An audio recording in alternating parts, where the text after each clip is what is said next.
All right, now to the latest growing investigation. Two senior American officials tell CBS News the Pentagon's internal watchdog has obtained evidence that encrypted messages sent from Defense Secretary Pete Hegseth's Signal account included details from a classified email. The Inspector General's office said it would not comment about ongoing oversight projects. I want to bring in CBS News senior national security correspondent Charlie D'Agata from the Pentagon this morning.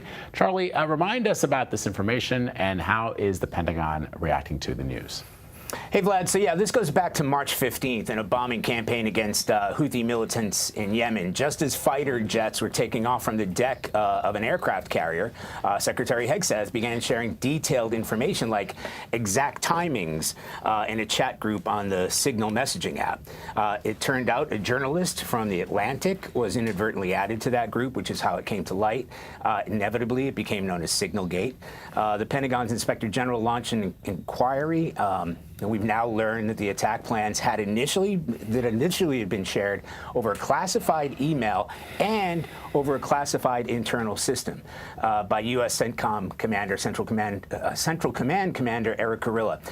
Pentagon Chief Spokesman Sean Parnell said in a statement, the department stands behind its previous statements. No classified information was shared via Signal. Nobody was texting war plans, and the success of two recent operations he mentioned Operation Rough Rider and Operation Midnight Hammer. That's proof that operational security and discipline are top-notch.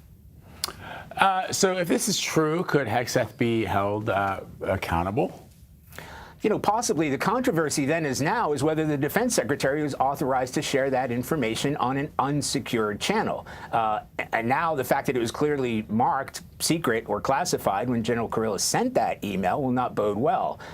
It certainly contradicts Hegseth's and the Trump administration's argument that no classified information was shared in that Signal group.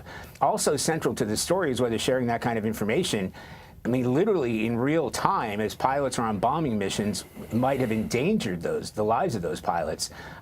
You know, the Houthis may not have the kind of sophistication to intercept communications like that, but it's certainly within the realm of possibility for adversaries like Iran or Russia to do so. So there'll be a spotlight on both of those points.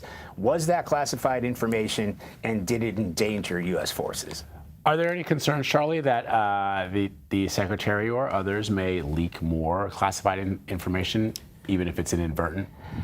You know, Vlad, it's always a concern, and there might be some information that's been shared that we aren't aware of yet. You know, the fact that there was a further revelation that the defense secretary shared that information on a separate Signal chat with his wife, his brother, and his personal attorney, that came out a few days after that, again, raising questions about sharing that information at all, let alone on unsecured channels. Critics call it a straight-up security breach.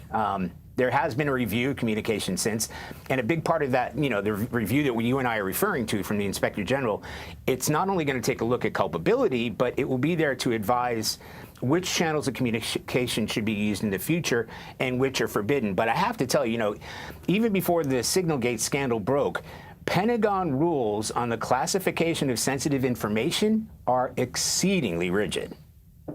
All right, Charlie D'Agata for us at the Pentagon. Charlie, thank you very much.